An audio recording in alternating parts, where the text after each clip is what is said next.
इंसान की फितरत है कि उसका दिल भर जाता है, लोग उसके दिल से उतर जाते हैं या फिर दिल से निकाल दिए जाते हैं।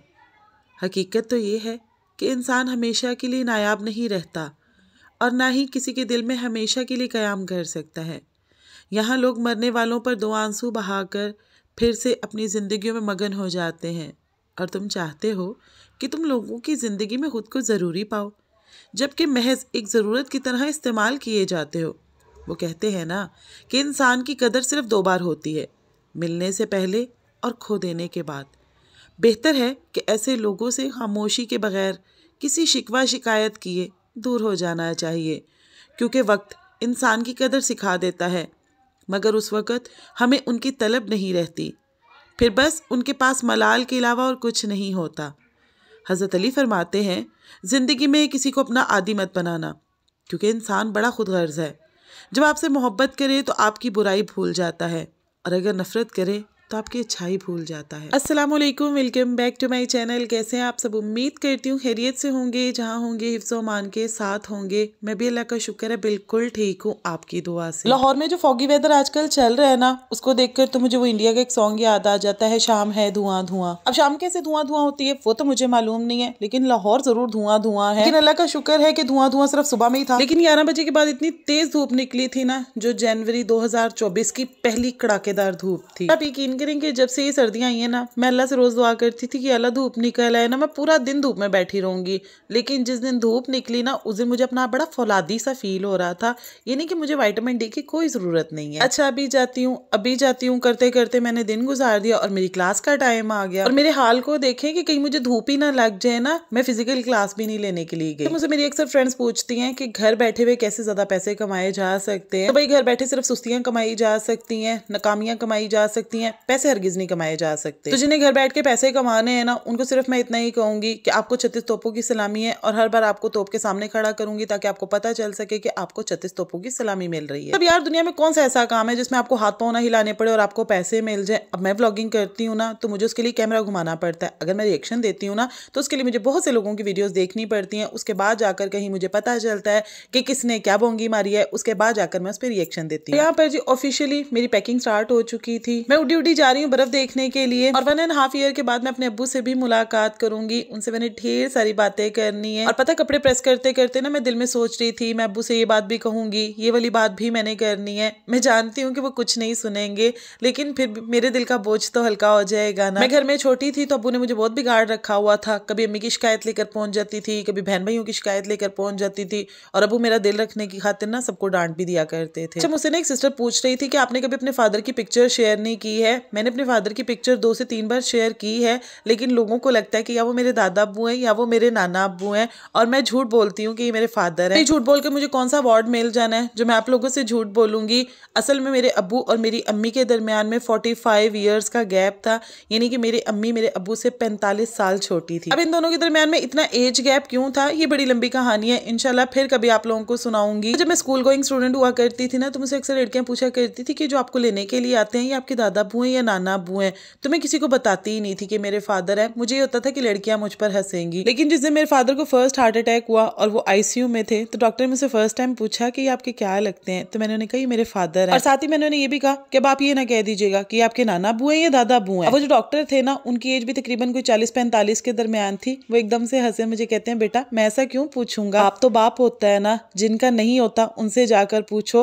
वो कहते हैं कि अगर हमारा बाप बीमार भी हो ना और बिस्तर भी पड़ा हो, हमें उसकी खिदमत भी करनी पड़े, लेकिन वो होना चाहिए। बाप के रिश्ते की कोई उम्र नहीं होती है, वो हमेशा औलाद के लिए घना साया होता है, चाहे फिर बुजुर्ग हो चाहे वो जवान हो, लेकिन औलाद के लिए उनका आसरा उनका सहारा बहुत बड़ा होता है। अब डॉक्टर की बात मेरे दिल पे ठा करके वजी के वाकई बाप तो बाप ही होता है ना, उसकी कौन सी एज होती है, क्या अगर एज ज्यादा होगी तो उनका रिश्ता बदल जाएगा। बस उसके बाद फिर मैं कॉन्फिडेंटली लोगों को बताया करती थी कि ये मेरे वालिद हैं, और मेरे अब्बू लोगों को बताया करते थे ये मेरा पुत्र है। और मुझे लगता है कि मेरे फादर के फर्स्ट टाइम हार्ट अटैक के बाद मेरा रिश्ता उनसे ज्यादा स्ट्रॉन्ग हो गया था। अब्बू ने एक टांग से माजूर भी थे, लंगड़ा कर चला करते होते थे, तो जब भी मैं उनको लेकर चलती होती थी ना, मैं उनका हाथ अपने शोल्डर पे रख लिया करती थी कि अब्बू इस पर हाथ रख ले। अक्सर वो मुझे कहा करते थे कि बेटा इंशाल्लाह तुम जन्नत में जाओगी, और जब तुम जन्नत में दाखिल हो रही होगी ना, तो मेरा हाथ इसी तरह तुम्हारे कंधे पर होगा। तो खैर जी, मैंने ढेर शिकायतें फिर से जमा की हुई है। इंशाल्लाह अब्बू के पास जाके अब्बू को सारी बता के आऊंगी। और लड़कियों बच जो, मैं आप लोगों की भी सारी शिकायतें लगा के आऊंगी। यहाँ पर आप लोगों को एक और हैरानकुन बात बताती चलूं कि मैंने जिंदगी में कभी शनील का सूट नहीं बनवाया, जिसका एहसास मुझे आज पहली दफा हुआ था,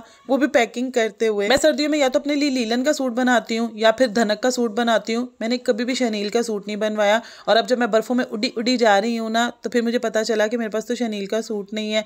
इसलिए इस मौके के ऊपर दी वन एंड ओनली मेरी सिस्टर मेरे काम आई, उसके मैंने सारे वेलवेट के सूट इकट्ठे किए हैं। यानी कि मैं हाफ फकीर नहीं हूँ, बाकी सारी चीजें मेरी अपनी है भाई। सारे क्रेडिट मैं उसको नहीं दे सकती हूँ, वो भी मेरी वीडियो देखेगी ना तो फिर शोखी हो जाएगी। यहाँ पर मेरी और अम्मी की ऑलमोस्ट पैकिंग डन हो गई हुई थी और इसी दरमियान में नबीहा साहिबा ने भी शोर डाल दिया। उसने रो कर पूरा घर सर पर उठाया हुआ था कि अगर आप मुझे नहीं लेकर जाएंगी ना तो मैंने बैग के अंदर फिक्स हो जाना है। कभी कह रही थी कि मैं गाड़ी की डिग्गी के अंदर छुप जाऊंगी। अब उसके इतने आंसू देखने के बाद ना मैंने फैसला किया कि उसको भी साथ ले चलते हैं।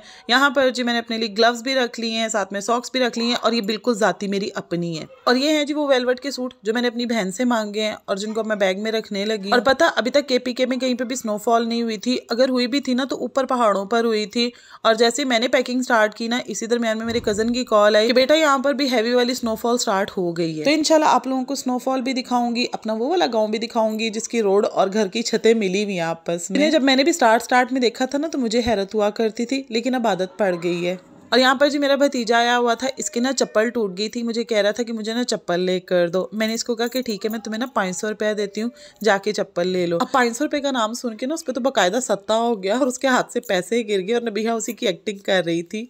अब ये मैं कौन लेगा, मेरी भी इज्जत है कोई वहाँ पे।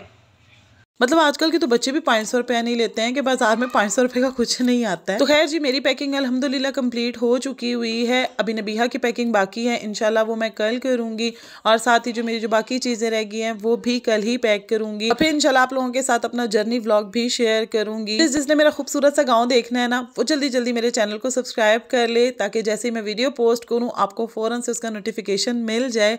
और वीडियो अगर अच्छी लगी हो तो प्लीज वीडियो को लाइक भी कर दीजिएगा और अपने नबीहा की ज़बानी उस पर होने वाले मजालिम की दास्तान सुने। मैं अपना वॉइस ओवर यहीं पे एंड करती हूँ। अल्लाह हाफिज। चलें भाई, नबीहा अपना घर में सबकी ना एक अजीब आदत बताएगी। चले सबसे पहले किसकी बताएगी? सबसे पहले पापा की। चलो बैठ के बताओ ना, बैठ के बताओ, खड़े होके क्यों बता रही हो? चलो बताओ। का ग्लास सोफे पे पड़ा है, पापा बैठे हैं, पापा कह रहे हैं नबीहा मैं ना सो रही हूँ, मैं उठ के आई। पापा कह रहे हैं ग्लास से पका दो पानी का। और दूसरी आदत अम्मी की। अच्छा, अम्मी ना ये 1 इंच बैठी हुई है। 1 इंच बैठी हुई है? हाँ, अच्छा ठीक है। वहाँ तस्बीह पड़ी हुई है, मैं बैठी हूँ, यहाँ तस्बीह पड़ी हुई है, यहाँ अच्छा यहाँ अम्मी बैठी हुई है, मतलब यहाँ पर अम्मी बैठी हुई है और यहाँ पर तस्बीह पड़ी है। फिर अम्मी ने मुझे वहाँ से बुलाया। वहाँ से कहाँ से? अम्मी ने उसको मुझे बुलाया, मैंने कहा तस्बीह दे दे मुझे। और अम्मी अक्सर ऐसी चीजें करती रहती हैं। अच्छा, और फिर अबू रहरा की आदत। अबू रहरा की, चलो बताओ। टेबल पे चार्जर पड़ा हुआ, खुद ना उसके करीबी है, बस करीबी है। मुझे बुलाया, कह रहा चार्जर पकड़ा दे। फिर और मम्मा का मोबाइल ना वो देखो, यहाँ मम्मा रेटिंग है। अच्छा, मम्मा की पहले बताओगी? आज पहले मम्मा की बताओगी, मेरी कोई आदत नहीं बतानी। आपकी भी है मेरे पास। नहीं है। और यहाँ मम्मा का वो है। मम्मा ने मुझे बुलाया, मम्मा कह रही मोबाइल तो पकड़ा दे। और आपकी आदत तो ना, आपकी आदत 2 है। पहली आदत ना सबकी एक बताइए, मेरी भी एक। नहीं सबकी एक, 2 आदतें नहीं, सबकी एक बताइए तो मेरी भी एक। मैं तो बताऊँ नहीं ना, एक बताओ। पहली आदत। अच्छा चलो बताओ। मैं ना उस कमरे में बैठी हूँ, मम्मा के कमरे में, साथ ही किचन है। आपने पहले आवाजें नहीं है नबीहा। उसके बाद ना जैसे मैं डराऊंगी थी पानी तो दे दो। अच्छा, सामने किचन है, पहले नहीं कह सकती कि पानी दे दो। अच्छा फिर? और दूसरी आदत ये, आपने वहाँ लेटी हो ना तो आपकी बोतल वहाँ पड़ी होगी, आपने मुझे वहाँ से बुलाना है और आपने कहना है वो दिखा तो दूसरा बोतल दिखाना। तो ये तो दोनों एक जैसी आदतें हो गई ना कि मैं आपको काम के लिए बुलाती हूँ, बल्कि सबकी आदत एक जैसी है कि आपको काम के लिए बुलाते हैं।